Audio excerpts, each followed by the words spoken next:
인하대학교 2017학년도 수시논술 인문계열 오전 2번 도표 문제 보겠습니다.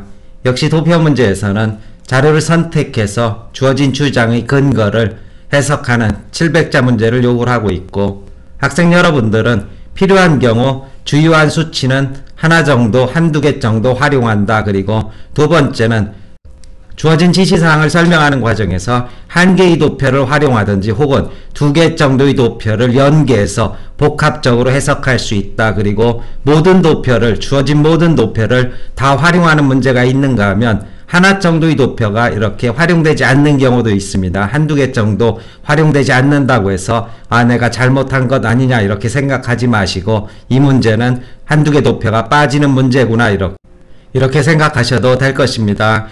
꼼꼼하게 보시되 모든 도표가 활용되지 않았다고 해서 당황하지 마시고, 그리고 세 번째는 간단한 수리적 계산이 필요한 경우도 있습니다. 곱셈이나 덧셈 정도의 각 비율을 더하거나 곱하는 정도의 수리적 계산이 가끔 요구된다. 이런 정도 감을 잡고 시험에 임하시면 될 것입니다. 서술 방향 보겠습니다.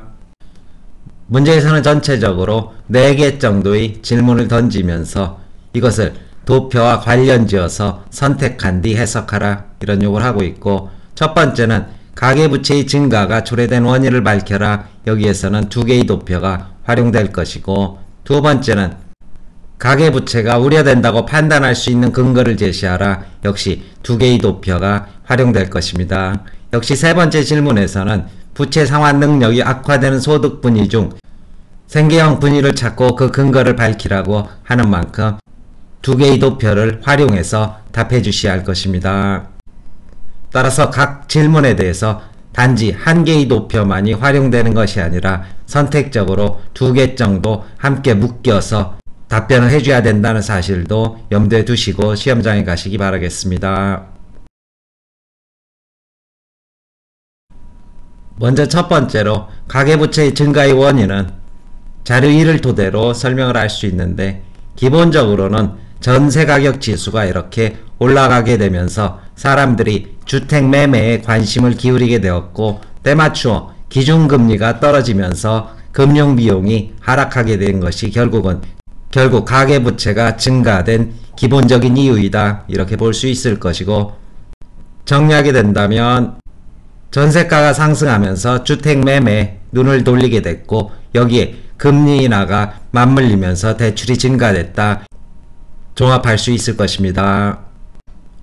자료 3은 자료 1에서 드러나는 이러한 대출의 양상을 아주 구체적인 수치를 통해서 보여주고 있는데, 거주용 대출과 거주 이외의 부동산 구매를 위한 대출이 전반적으로 60%가량 육박한다. 따라서 결국 거주 및 거주 이외의 목적의 부동산 구매가 가계부채를 높이고 있다. 이렇게 설명할 수 있을 것입니다.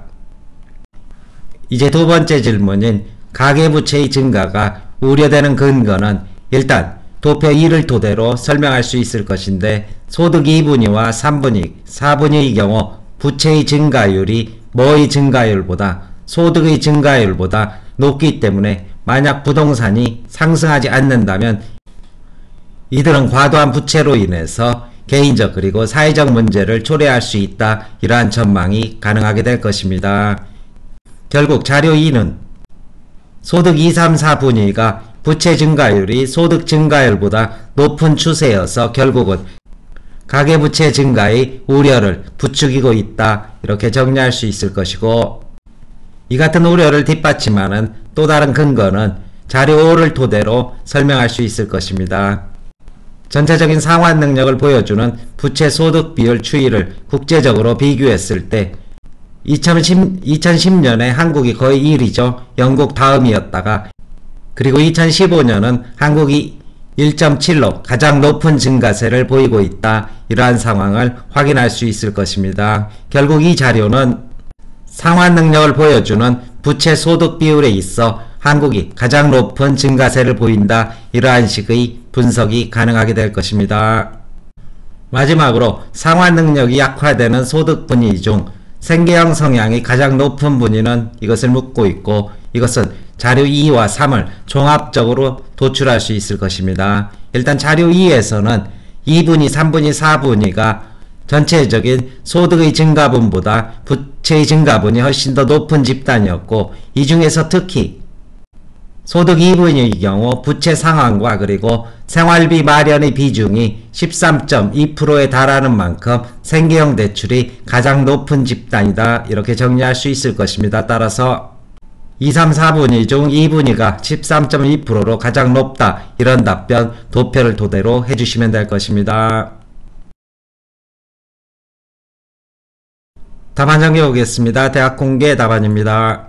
문제 2번의 답안입니다. 가계부채 증가의 원인은 자료 1과 3에서 알 수 있다. 먼저 3에서 거주 주거용과 거주 이외 부동산 구매를 위한 대출 비중의 합이 다른 용도의 대출보다 높고, 자료 1에서는 2010년부터 2015년 사이 주택 매매 및 전세 가격 지수의 상승과 함께 은행 대출이 증가하고 있어 가계부채가 증가했음을 알 수 있다. 또 자료 2에서 기준금리가 하락하여 부채에 대한 이자 비용이 하락한 것도 대출을 부추긴 요소로 분석할 수 있다. 두 번째 답변입니다. 국가적으로 가계부채 증가가 우려된다고 볼 수 있는 근거는 자료 2와 5를 통해 알 수 있다. 자료 2에서는 2010년부터 15년 사이 전체 가구의 부채 증가율 33.8%가 소득 증가율 28.8%보다 높아 상환 능력이 약화되었고, 자료 5에서는 상환 능력의 지표인 부채 소득 비율의 국가 간 비교에서도 한국이 다른 국가보다 높고 증가세를 보이기 때문이다. 5개 소득 분위별로는 자료 2에서 소득 2, 3, 4 분위의 경우 부채 증가율이 소득 증가율보다 높아 상환 능력 약화를 추론할 수 있다. 이제 세 번째 질문에 대한 답변입니다. 자료 2에서 상환 능력이 약화되는 소득 분위는 2, 3, 4 분위이다. 그런데 자료 3을 보면 세 분위 중 소득 2분위가 부채 상환이나 생활비 마련과 같은 생계형 대출 비중의 합이 13.2%로 가장 높다는 사실을 확인할 수 있다. 설명 마치겠습니다.